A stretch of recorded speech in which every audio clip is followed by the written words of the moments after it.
गुरुभ्यो नमः हरि ओम नारायणं निखिलपूर्णगुणैकदेहं सर्वज्ञमच्युतमपेतसमस्तदोषं प्राणस्य सर्वचिदचित्परमेश्वरस्य साक्षादधीश्वरमियां शरणं रमेशम् ओं वाङ्मे मनसि प्रतिष्ठिता मनोवाचि प्रतिष्ठितम् आविरावीर्म एधि वेदस्य म आनिस्थश्रुतं मे मा प्रहासीः अनेन अधीतेन अहोरात्रान् सन्दधामि मृतं वदिष्यामि सत्यं वदिष्यामि तन्मामवतु तद्भक्तारमवतु अवतु माम् अवतु भक्तारम् ಸರಿ ಶಾಂತಿ ಮಂತ್ರವನ್ನು ಹೇಳಿದರು. ಈ ಶಾಂತಿ ಮಂತ್ರದ ಸಾಮಾನ್ಯ ಅಭಿಪ್ರಾಯವನ್ನು ಬೆಳಗ್ಗೆ ಹೇಳಲಾಗಿದೆ. ಈಗ ತೆಳಗ ಭಾಷ್ಯವನ್ನು ಓದೋಣಂತ. ವಾಂಗ್ಮೇ ಮನಸ್ಸಿ ಪ್ರತಿಷ್ಠಿತ ಅಂತದ. ನನ್ನ ಮಾತು ಮನಸ್ಸಿನಲ್ಲಿ ಇದೆ. ಮೇ ವಾಕ್ ನನ್ನ ವಾಕು ಮನಸ್ಸಿ ಪ್ರತಿಷ್ಠಿತ, ಮನಸ್ಸಿನಲ್ಲಿ ಪ್ರತಿಷ್ಠಿತವಾಗಿದೆ ಅಂತ ಹೇಳಿದರು. ಈ ಮನಸ್ಸು ಅಂದ್ರೆ ಯಾವುದು? ನಾವು ನೀವು ತಿಳಿದಿರುವಂತಹ ಮನಸ್ಸೇ ಅಂತ ಪ್ರಶ್ನೆ ಬಂದ್ರೆ ಅಲ್ಲ. ಅದಕ್ಕೆ ಆಚಾರ್ಯರು ವ್ಯಾಖ್ಯಾನ ಮಾಡ್ತಾರ, ಮನಸ್ಸು ಅನ್ನೋ ಶಬ್ದಕ್ಕೆ ನೀವು ತಿಳಿದಿರುವಂತಹ ಮನಸ್ಸಲ್ಲ. ಮತ್ತೇನು ಅಂತ ಕೇಳಿದ್ರೆ ಅದಕ್ಕಂತಾರ, ಅದು ಭಗವದ್ರೂಪ, ಭಗವಂತನಿಗೆ ಮನಸ್ಸು ಅಂತ ಕರೀತಾರ. ಅದ್ ಹೆಂಗ್ರಿ, ಭಗವಂತನಿಗೆ ಹೆಂಗ್ ಮನಸ್ಸು ಅಂತ ಕರೀತಾರ ಅಂತಂದ್ರ ಎರಡು ರೀತಿಯಿಂದ. ಒಂದು ಯೋಗ ವೃತ್ತಿಯಿಂದ, ಇನ್ನೊಂದು ರೂಢಿಯಿಂದ. ಎರಡೂ ರೀತಿಯಿಂದಲೂ ಮನಃ ಎಂಬುವ ಶಬ್ದವು ಪರಮಾತ್ಮನನ್ನ ಹೇಳುತ್ತದೆ. ಬರೆದಿಟ್ಕೊಳ್ರಿ. ಮನಃ ಅನ್ನುವ ಶಬ್ದ ಬರ್ಕೊಂಡು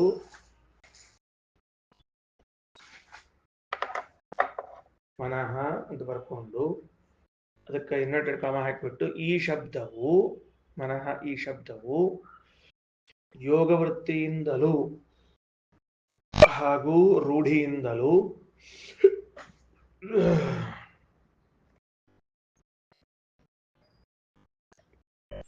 ಪರಮಾತ್ಮನನ್ನು ಹೇಳುತ್ತದೆ.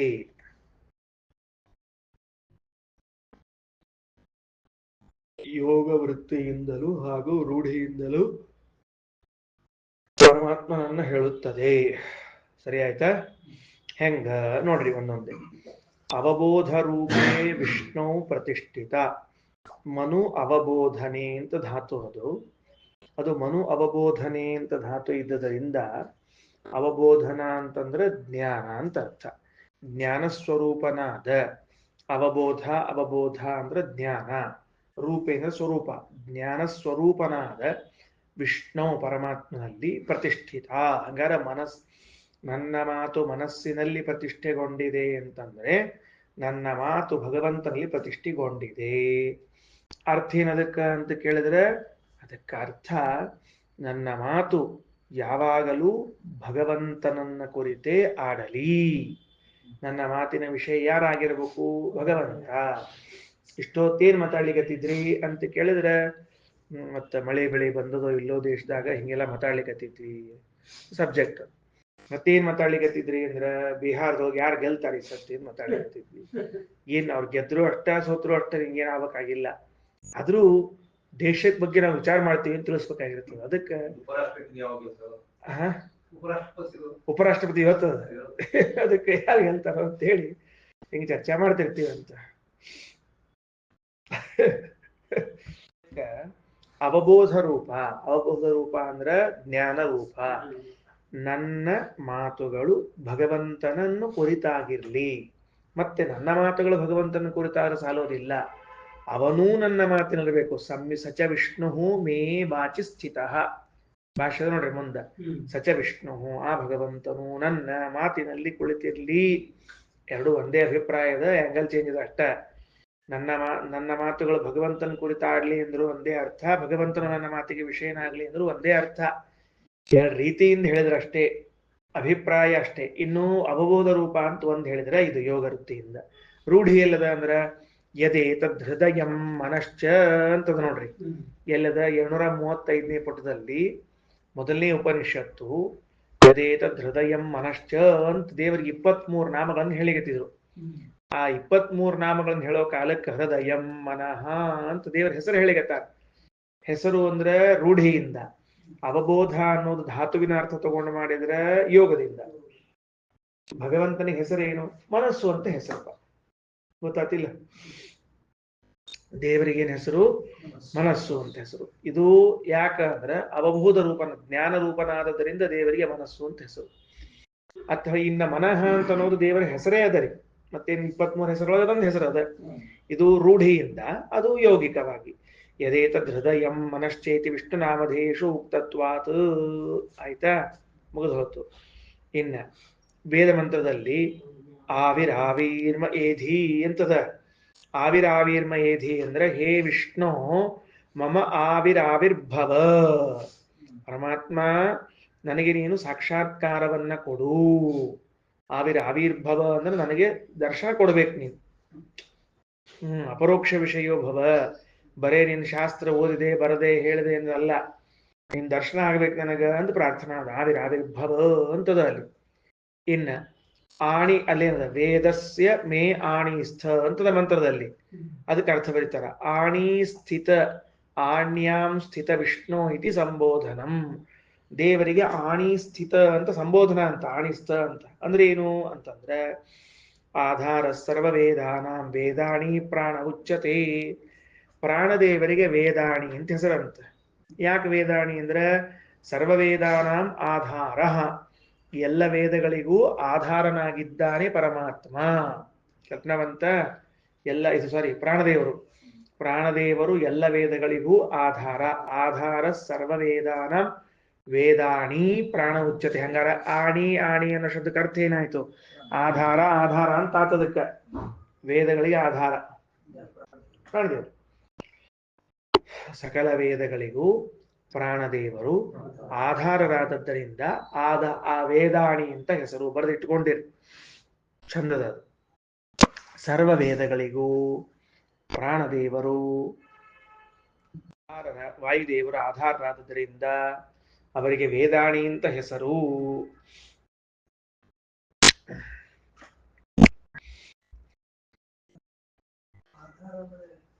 ಹೇಳ್ರಿ, ನೀವು ಹೇಳ್ರಿ, ಆಧಾರ ಹೆಂಗಿರ್ಬೇಕೀಗ? ವೇದಗಳಿಗೆ ಆಧಾರ, ಆಧಾರ್ ಕಾರ್ಡ್, ವೇದಗಳಿಗೆ ಆಧಾರ. ಪರ್ಯಾಯ ಶಬ್ದ ಹೇಳಿದ್ರೆ ವೇದಗಳಿಗೆ ಆಶ್ರಯ. ವೇದಗಳಿಗೆ ಏನಾಗಿದೆ? ವಾಯುದೇವರ ಆಶ್ರಯರಾಗಿದ್ದಾರೆ. ಅಂದ್ರೆ ವೇದಗಳನ್ನು ರಕ್ಷಣೆ ಮಾಡ್ತಾರೆ. ಯಾರಿಗೂ ಅವರಿವರಿಗೆ ಅಯೋಗ್ಯರಿಗೆ ತಲುಪದೇ ಇದ್ದಂಗ ರಕ್ಷಣೆ ಮಾಡ್ತಾರೆ. ಅದರಿಂದ ಆಧಾರ ಅಂತ ಕರೀತಾರೆ.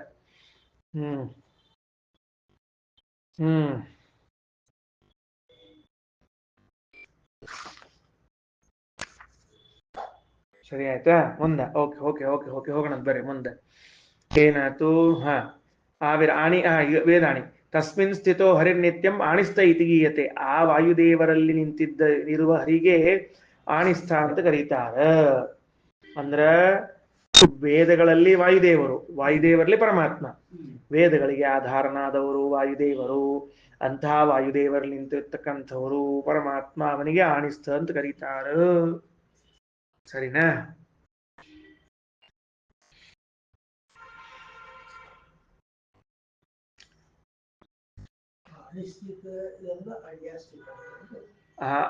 ಆಣಿಸ್ಥಿತ ಆಣ್ಯಾಸ್ಥಿತ ಅಂತ ಒಂದೇ ಅರ್ಥ, ಶಬ್ದಗಳು ಬೇರೆ ಬೇರೆ ಅಷ್ಟು. ಮುಂದೆ ಆವಿರಾವಿ ರೀತಿ ದೈರ್ಘ್ಯಂ. ಮುಂದಿನ ಭಾಷ್ಯ ನೋಡ್ರಿ. ಅಲ್ಲಿ ಒಂದ್ಸರ್ತಿ ಸಾಕು. ಆವಿಹಿ ಏಧಿ ಅಂತದ. ನನಗೆ ಆವಿರ್ಭಾವನಾಗು ಪ್ರತ್ಯಕ್ಷನಾಗು ಅಂತ ಇಷ್ಟ ಹೇಳ್ಬೇಕಾಗ್ಯದ. ಅದು 2 ಸರಿ ಯಾಕೆ ಹೇಳ್ಬೇಕಾಯ್ತು ಅಂದ್ರೆ ದೈರ್ಘ್ಯಂ ಅತಿಶಯಾರ್ಥೇ. ದೀರ್ಘ ಹೇಳಿದ್ರೆ ಆ ಪದ ದೀರ್ಘವು ಅತಿಶಯವನ್ನ ಹೇಳ್ತದ. ಏನ್ ಹೆಂಗಂದ್ರೆ ಅಂದ್ರೆ ಆಧಿಕ್ಯೆ ಅಧಿಕಂ ಅಂತ ಅರ್ಥ. ಹೆಚ್ಚಿಂದ ಹೇಳ್ಬೇಕಾದಾಗ ಅದನ್ನ ಅಧಿಕವಾಗಿ ಹೇಳ್ತಿರ್ತಾರ. ಆವಿಹಿ ಆವಿಹಿ ಅಂತ ತಿಳ್ಕೊಂಡು ಅದ್ ಹೆಂಗ ಬಿಡಿಸ್ಕೊತ ಹೋಗ್ತಾರ ಮುಂದೀಗ. ಆಧಿಕ್ಯ ಅಧಿಕ ಮಿತಿ ಸೂತ್ರ ಆತ. ಏನಾತು ಮುಂದ?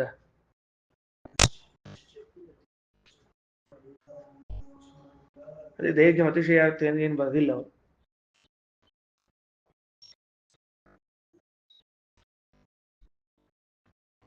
ಏನ್ ಮುಂದೇನು ಆವಿರಾವೀಹಿ ಅಂತ 2 ಬಾರಿ ಹೇಳಿದ್ರು. ಯಾಕ ಆಧಿಕ್ಯ ಅಧಿಕಂ, ಒಂದ್ ಅಕ್ಷರ ಹೆಚ್ಚಿಗೆ ಬಂದ್ರೆ, ಪದದಲ್ಲಿ ಹೆಚ್ಚಿಗೆ ಬಂದ್ರೆ ಅದಕ್ಕೆ ಅಧಿಕ ಅಂತ ಅರ್ಥ. ಅಧಿಕ ಅಂದ್ರೆ ಬಹಳ. ಆವಿರ್ಭವ ಅನ್ನೋ ಶಬ್ದಕ್ಕೆ ಕಾಣಿಸಿಕೋ ಅಂತ ಅರ್ಥ. ಹೆಚ್ಚು ಕಾಣಿಸಿಕೋ ಅಂದ್ರೆ ಬಹಳ ಸ್ಪಷ್ಟವಾಗಿ ಕಾಣಿಸಿಕೋ ಅಂತ ಅರ್ಥವನ್ನು ಹೇಳಿದ್ದಾರೆ. ಸರಿ, ಇನ್ನ ಅಣಶಬ್ದಸ್ಯ ಗತಿವಾಚಿತ್ವಾತ್ ಚಲಮಾನ ಮುಚ್ಚತೆ. ಈಗ ಆಣಿಸ್ಥ ಅನ್ನೋ ಶಬ್ದದ ವಿವರಣೆ ಕೊಡ್ಲಿಕ್ಕೆ ಆಚಾರ. ಅಣ ಅನ್ನೋ ಶಬ್ದಕ್ಕೆ ಗತಿವಾಚಿ. ಗತಿವಾಚಿ ಅಂದ್ರೆ ಏನಪ್ಪಾ ಅರ್ಥದಕ್ಕೆ ಹೋಗೋದು ಅಂತ ಅರ್ಥ. ಚಲನ, ಚಲಿಸುವುದೆಲ್ಲ ಅಣ ಅನಿಸ್ತದ. ಅಂಥ ಅದಕ್ಕೆ ಆಣ ಆಧಾರನಾಗಿದ್ರಿಂದ ಅವ ಆಣಿ ಸ್ಥಾಪಕ. ನೋಡ್ರಿ, ತಸ್ಯ ಧಾರಣೇನ ತದ್ವಾರಾಣಿ ಸ್ಥಾಪಕ ಅಂತ ಅರ್ಥ. ಆ ಚಲನಶೀಲವಾಗಿರುವಂತಹದ್ದೆಲ್ಲದಕ್ಕೂ ಕೂಡ ಸ್ಥಾಪಕನಾಗಿದ್ದಾನಾದ್ರಿಂದ ವಾಯುದೇವರಿಗೆ ಆಣಿ ಆಣಿ ಅಂತ ಕರೀತಾರ. ಮೇ ಶ್ರುತ ಸ್ಥಾಪಕ ಇತ್ಯರ್ಥ. ಹಂಗಾರೆ ವೇದಗಳಿಗೆ ಅದು ನಿರಂತರವಾಗಿ ವೇದಗಳು ಬರ್ತಿರ್ತಾವ. ಅಂತಹ ವೇದಗಳನ್ನು ನೀವು ಆಧಾರ ಮಾಡ್ಯಾನ ಅಂದ್ರೆ ವೇದಗಳಿಗೆ ಆಧಾರನಾಗಿದ್ದಾನಾದ್ರಿಂದ ನಮ್ಮ ಆಣಿ, ಅವನಲ್ಲಿದ್ದ ಭಗವಂತ ಆಣಿಸ್ತ. ಮೇ ಶ್ರುತಂ ಮಾ ಪ್ರಹಾಸಿ ಹಿ, ನಾ ಕೇಳಿದ್ದು ಮರ್ತ್ ಹೋಗಬೇಡ, ನಾ ಕೇಳಿದ್ದು ಬಿಟ್ಟು ಹೋಗಬೇಡ. ಅಲ್ರಿ, ಗೊತ್ತಾಯ್ತಾ? ಏನದ ಮಾ ಪ್ರಹಾಸಿ ಹಿ. ನಾ ಓದಿದ ಶಾಸ್ತ್ರವನ್ನು ಬಿಟ್ಟು ಹೋಗ್ಬೇಡ ಅಂತ. ಏನ್ ಹಂಗಂದ್ರ, ನಾ ಓದಿದ ಶಾಸ್ತ್ರವನ್ನು ಬಿಟ್ಟು ಹೋಗ್ಬೇಡ ಅಂತಂದ್ರೆ ಅರ್ಥ ಏನು ಅಂದ್ರೆ ಅದಕ್ಕೆ ಬರೀತಾರ ನೋಡ್ರಿ. ಮಮ ವಿದ್ಯಾಗೋಚರ ಏವ ಸರ್ವದಾ ಭವ. ನಾನು ಓದಿದ ವಿದ್ಯೆಗೆ ಸರ್ವದಾ ಗೋಚರನಾಗು. ನಾ ಶಾಸ್ತ್ರ ಓದಿದ್ದಕ್ಕ ನೀನೇ ವಿಷಯನಾಗ್ಬೇಕು, ಬೇರೆ ಅಲ್ಲ. ಓದೋಣ ಮರ್ತ್ ಹೋಗೋಣ, ದೇವರೇ ಈ ಶಾಸ್ತ್ರಕ್ಕೆ ವಿಷಯ ಅಂತ ಮರ್ತ್ ಹೋಗ್ಬಿಟ್ರೆ ಏನ್ ಮಾಡ್ತೇವೆ? ಅದಕ್ಕೆ ಹಂಗಾಗ್ಬಾರ್ದು ಅಂತ ತಿಳಿಸಿಕತ್ತ. ಪ್ರಹಾಸಿ ಅಂದ್ರ ತಡ್ರಿ ಹೇಳ್ತೀನಿ. ಪ್ರಹಾಸಿಹಿ ಅಂದ್ರೆ ಬಿಡಬೇಡ, ಅದು ಬಿಡು. ಪ್ರಹಾಸಿ ಅಂದ್ರೆ ಬಿಡು, ಮಾ ಪ್ರಹಾಸಿ ಅಂದ್ರೆ ಬಿಡಬೇಡ ಅಂತ ಅರ್ಥ. ನಾನೇನು ಶಾಸ್ತ್ರವನ್ನು ಕೇಳಿದ್ದೀನಿ ಅದನ್ನ ನೀನು ಬಿಡಲಿಕ್ಕೆ ಹೋಗಬೇಡ. ಸರಿ ಆತ ಕಲ್ಪನಾವಂತ ಹೇಳಿದ್ದು ಮುಂದೆ ನೋಡ್ರಿ. ಅದಕ್ಕೆ ಅರ್ಥ ಬರೆದ್ರು ಏನಪ್ಪಾ ಅಂದ್ರೆ ಮಮ ವಿದ್ಯಾಗೋಚರೋ ಏವ ಸರ್ವದಾ ಭವ ವಿಸ್ಮೃತೋ ಮಾ ಭವ. ಸರ್ವಾತ್ಮನ ಮತ್ತೆ ವಿಸ್ಮೃತನಾಗಬೇಡ, ಮರಿ ಆಗಬೇಡಪ್ಪ ನನ್ನಿಂದ ತಂದೆ ಅಂತ ಹೇಳಿದ್ರು. ಈಗ ಹೇ ವಿಷ್ಣು, ಎಲೆ ಪರಮಾತ್ಮನೇ, ಅನೇನ ತ್ವದ್ವಿಷಯೇಣ ಇವ ಅಧೀತೇನ ಅಹೋರಾತ್ರಾನ್ ಸಂದಧಾಮಿ. ಹೇ ವಿಷ್ಣುವೇ, ನಿನ್ನ ವಿಷಯದಲ್ಲಿ ತೊಡಗಿರುವಂತಹದ್ದು ನಾನು. ಎಲ್ಲ ಹಗಲು ರಾತ್ರಿಗಳೆಲ್ಲ ಕೂಡ ನಿನ್ನ ಬಗ್ಗೆನೇ ಅಧ್ಯಯನ ಮಾಡ್ತಾ ಇರ್ತೀನಿ ನಾನು. ಅಹೋರಾತ್ರಾನ್ ಸಂದಧಾಮಿ ಅಂದ್ರೆ ಹಗಲು ರಾತ್ರಿಗಳನ್ನ ಒಂದು ಮಾಡ್ತೇನೆ. ಎದಕ್ಕ? ಅಧ್ಯಯನದಲ್ಲಿ ಅಂತ ಅರ್ಥ. ಎದಕ್ಕಲ್ಲ, ಸರ್ವ ಅಹೋರಾತ್ರೇಶ್ವಪಿ ತದ್ವಿಷಯ ಅಧ್ಯಯನಮೇವ ಕರೋಮಿ ಇತ್ಯರ್ಥ. ಎಲ್ಲ ಹಗಲು ರಾತ್ರಿಗಳಲ್ಲೂ ಕೂಡ ನಿನ್ನ ವಿಷಯದಲ್ಲಿ ಅಧ್ಯಯನ ಮಾಡ್ತೇನೆ. ನಾವು ಬಹಳ ಮನಸ್ಸಿಗೆ ಹಚ್ಕೊಂಡು ಓದ್ಲಿಕ್ಕತ್ತಾನ್ರಿ, ಅದಕ್ಕೆ ಹಗಲು ರಾತ್ರಿ ಹೇಳಿಕತ್ತಾನ. ನಮ್ಮ ಹಂಗಿದ್ರೆ ಯಾವಾಗ ಒಂದ್ ತಾಸು ಓದ್ತೀನಿ ಅಂತ ಇಷ್ಟ ಅಂತಿದ್ದಾವ. ಅದಕ್ಕೆ ಹಗಲು ರಾತ್ರಿಗಳು ಕೂಡ. ಋತಂ ಯಥಾವದವಗತಂ ತ್ವಾಂ ವದಿಷ್ಯಾಮಿ ಸತ್ಯಂ ಸಾಧುಗುಣೈಸ್ತತಂ ಸರ್ವನಿಯಂತಾರಂಚ. ಋತಂ ಅಂದ್ರೆ ಯಥಾವದವತ, ಯಥಾರ್ಥ ಜ್ಞಾನವುಳ್ಳವನು ಪರಮಾತ್ಮ ಎಂಬುದಾಗಿ ಹೇಳ್ತೀನಿ. ನಾನು ನನ್ನ ಶಿಶ್ರಿ ಪಾಠ ಹೇಳೋ ಕಾಲಕ್ಕ ದೇವ್ರು ಹೆಂಗಿದ್ದಾನಪ್ಪ, ಅವ ಯಥಾರ್ಥ ಜ್ಞಾನಿ ಇದ್ದಾನ, ಅವಂಗ ಎಂದೂ ಅಯಥಾರ್ಥ ಜ್ಞಾನ ಇಲ್ಲ ಅಂತ ಹೇಳ್ತೀನಿ. ಇನ್ನ ಸತ್ಯಂ ಅಂದ್ರ ಸಾಧುಗುಣೈಹಿ ತತಂ. ಸತ್ಯ ಅನ್ನೋ ಶಬ್ದಕ್ಕ ಸದ್ಗುಣಗಳಿಂದ ಪೂರ್ಣನಾದ್ರಿಂದ ಸತ್ಯ ಅಂತ ಕರೀತಾರ. ಸರ್ವನಿಯಂತಾರಂ. ಸರ್ವನಿಯಂತಾರಂ ಅಂದ್ರ ಎಲ್ಲರಿಗೂ ಕೂಡ ನಿಯಂತ್ರಣವನ್ನ ಮಾಡುವಂಥವನಾಗಿದ್ದಾನೆ. ತದ್ವಿಷ್ಣುವಾಖ್ಯಂ ಬ್ರಹ್ಮ. ಆ ವಿಷ್ಣು ಎಂಬ ಹೆಸರಿರುವಂತಹ ಪರಮಾತ್ಮ ಮಾಮವತು, ನನ್ನ ರಕ್ಷಣೆ ಮಾಡಲಿ. ಇತಿ ತಸ್ಸೈವ ವಿಷ್ಣೋ ಪರೋಕ್ಷತ್ವೇನ ಪ್ರಾರ್ಥನಂ. ಅದೇ ವಿಷ್ಣುವನ್ನೇ ಪರೋಕ್ಷವಾಗಿ ಪ್ರಾರ್ಥನಾ ಮಾಡ್ತಾರ. ಒಮ್ಮೆ ಅಪರೋಕ್ಷ ಪ್ರಾರ್ಥನಾ, ಇನ್ನು ಪರೋಕ್ಷ ಪ್ರಾರ್ಥನಾ. ಪರೋಕ್ಷ ಅಂದ್ರೆ ಏನು? ಕಣ್ಣಿಗೆ ಕಾಣದೇ ಇದ್ದದ್ದು. ಅಪರೋಕ್ಷ ಅಂದ್ರೆ ಕಣ್ಣಿಗೆ ಕಂಡದ್ದು. ಉಲ್ಟಾದ ಶಬ್ದ ಹಂಗದ. ಭಗವಂತನನ್ನ ಎದುರಿಗೆ ನೋಡಿ ಪ್ರಾರ್ಥನಾ ಮಾಡೋದು ಅಪರೋಕ್ಷ ಪ್ರಾರ್ಥನಾ. ಎಲ್ಲೋ ಬೇರೆ ಕಡೆ ಇದ್ದಾನ ಅಂತ ತಿಳಿದು ಪ್ರಾರ್ಥನಾ ಮಾಡೋದು ಪರೋಕ್ಷ ಪ್ರಾರ್ಥನಾ ಅಂತ ಕರ್ಸ್ಕೊತದ. ಅದಕ್ಕೆ ಕೊನೆ ಮಂತ್ರ ಏನಂತಾರ? ವಾಂಗ್ಮ ಇತ್ಯಾದಿಕಂ ಖಂಡಂ ವಿಷ್ಣು ಪ್ರಾರ್ಥನಾ ರೂಪಕಂ ಅವಿಘ್ನತ್ವಂ ಭಯುತ್ಸೂನಾಂ ಶಿಷ್ಯಾಣಾಂ ದೃಷ್ಟವಾನ್ ಹರಿಹಿ.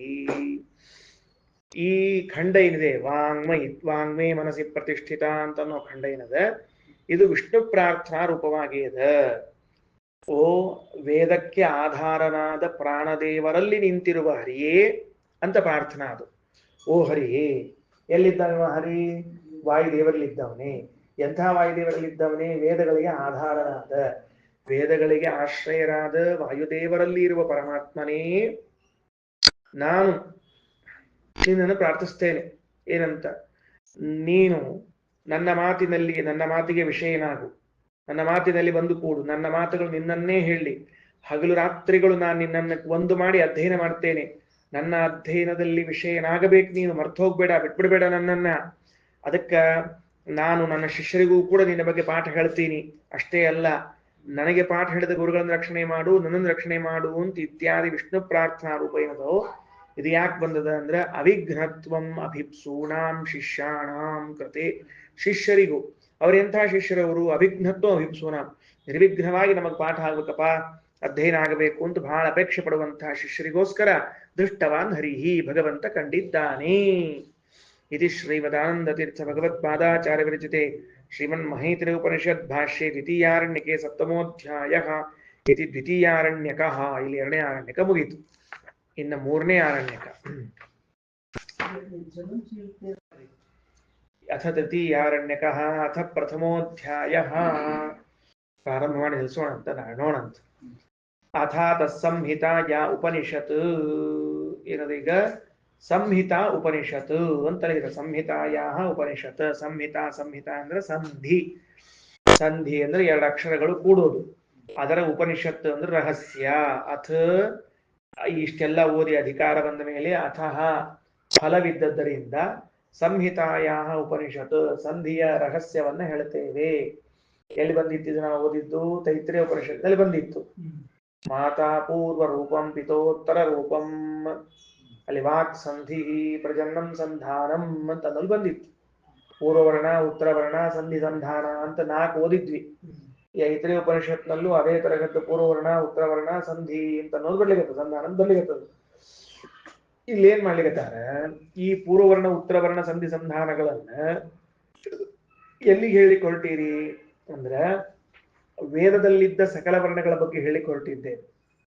ವೇದ ಏನವಲ್ಲ, ವೇದಗಳಲ್ಲಿದ್ದ ಎಲ್ಲಾ ವರ್ಣಗಳ ಬಗ್ಗೆ ಹೇಳಿಕೊಟ್ಟಿದ್ದು. ವೇದಗಳು ಯಾವ ಸಂಧಿ ಅಕ್ಷರ ಸಂಧಾನಗಳದ್ದು ಅರ್ಥ ಅಂತ ಕೇಳಿದ್ರೆ ವಿಷ್ಣು ಅನ್ನುವ ಅರ್ಥ. ಇದು ಬಹಳ ಅದ್ಭುತ ಶ್ರೀಮದಾಚಾರ್ಯರು.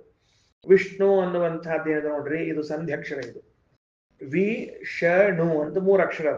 ವಿ ಬಿಟ್ಬಿಟ್ರಿ, ಉಪಸರ್ಗದ ವಿ ಅನ್ನೋದು ಉಪಸರ್ಗದ ಆದ್ದರಿಂದ ಬಿಟ್ರೆ ಶ ಪ್ಲಸ್ ನ ನು, ಶ ಪ್ಲಸ್ ಣು ಕೂಡಿದಾಗ ಷ್ಣು ಅಂತ ಆಗ್ತದೆ. ಪೂರ್ವವರ್ಣ ಶ, ಉತ್ತರವರ್ಣ ನ, ಎರಡೂ ಕೂಡ್ಕೊಂಡು ಷ್ಣು ಅಂತ ಆಯ್ತು. ಅಥವಾ ವಿ ಪ್ಲಸ್ ಶ ಪ್ಲಸ್ ಣ ವಿಷ್ಣು, ಅಥವಾ ವಿಷ ಪ್ಲಸ್ ನು ವಿಷ್ಣು. ಹೆಂಗ ಕೂಡಿಸಿದ್ರು 2 ಅಕ್ಷರ ಅಂತ ಆಗ್ಲೇಬೇಕು. ಅದು ಒಂದು ವಿ ಒಂದು ನು ಆದ್ರೂ ಮಧ್ಯಕ್ಷರ ಬರಲೇಬೇಕು. ಹಿಂಗಾಗಿ ವಿಷ್ಣು ಅಂತ ಅನ್ನೋದು ಒಂದು ಸಂಧ್ಯಕ್ಷರ ಹೌದೇ ಹೌದು.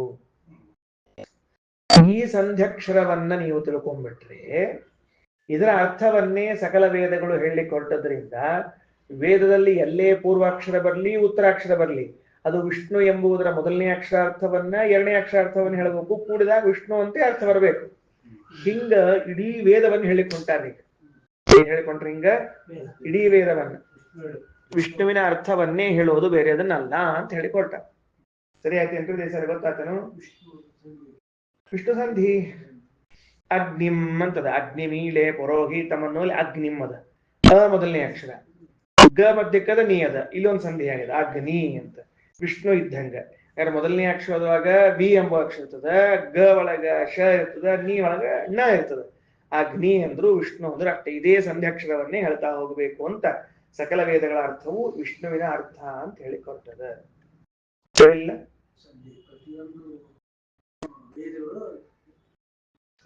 ವೇದಗಳಲ್ಲಿ ಇದ್ದ ಜೋಡಿ ಜೋಡಿ ಅಕ್ಷರಗಳು ಯಾವ ಜೋಡಿ ಅಕ್ಷರದ ಅರ್ಥ ಹೇಳಿಕೊಂಡದಂದ್ರೆ ವಿಷ್ಣು ಶಬ್ದ ಅರ್ಥ ಹೇಳಿಕೊಂಡು ಇವೆಲ್ಲಾ ವೇದಗಳು ವಿಷ್ಣುವನ್ನು ಪ್ರತಿಪಾದಿಸ್ತದ ಅಂತ ಹೇಳ್ಬಿಟ್ಟು. ಸರಿ ಆಯ್ತಾ? ಅಥಾ ತತ್ಸಂಹಿತಾಯ ಉಪನಿಷತ್ ವಿಷ್ಣುನಾಂ ನಿಷಕಾರಸ್ಯ ನಕಾರಸ್ಯ ಚ ಸಂಹಿತಾಂ. ವಿಷ್ಣು ಎಂಬ ಅಕ್ಷರದಲ್ಲಿ ಶಕಾರ ನಕಾರದ ಸಂಹಿತ ಅಂದ್ರೆ ಸಂಧಿ. ವಿಷ್ಣೋಸ್ತು ಬಹುರೂಪಾಣಾಂ ವಾಚಿಕಾಂ ಋಷಯೋ ವಿದುಹು. ಅದು ಶಕಾರ ನಕಾರಗಳೆಲ್ಲ ಒಂದೊಂದು ಅಕ್ಷರಗಳು ಭಗವಂತನ ಒಂದೊಂದು ರೂಪಗಳನ್ನು ಹೇಳ್ತಾ ಹೋಗ್ತದ. ಶ ಅಂದ್ರೆ ಒಂದು ರೂಪ, ಣ ಅಂದ್ರೆ ಒಂದು ರೂಪ, ಇವೆಲ್ಲ ಒಂದೊಂದು ರೂಪ ಹೇಳ್ತಾ ಹೋಗ್ತದ ಅಂತ ಋಷಿಗಳು ಹೇಳ್ತಾ ಇದ್ದಾರೆ. ತೌಚ ವರ್ಣೌ ಹರೇ ಸಮ್ಯಕ್ ಸ್ವರೂಪ ಪ್ರತಿಪಾದಕೌ. ಅವೆರಡು ಶ ಮತ್ತು ಣಗಳು ಭಗವಂತನ ಸ್ವರೂಪ ಪ್ರತಿಪಾದಕವು ಸಮ್ಯಕ ಚಂದಾಗಿ ಭಗವದ್ ರೂಪಗಳನ್ನು ಹೇಳ್ತಾವಂತ. ಬಹುದೈವ ಸ್ಥಿತಸ್ಯಾಸ್ಯ ಸದೈವೈಕ ಸ್ವರೂಪಿಣ. ಅಲ್ರಿ, ಮತ್ತೆ ಭಗವಂತನ ಬಹಳ ರೂಪ ಹೇಳಿಬಿಟ್ಟಿರಿ.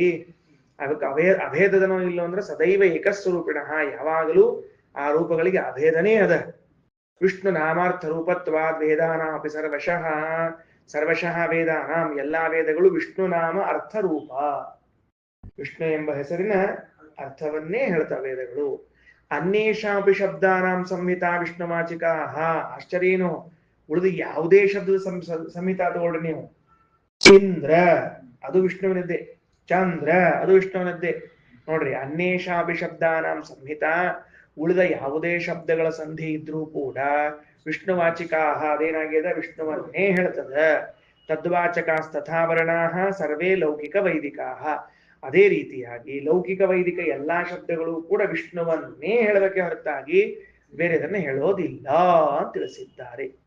ಶ್ರೀಕೃಷ್ಣ ನಮಸ್ತೆ.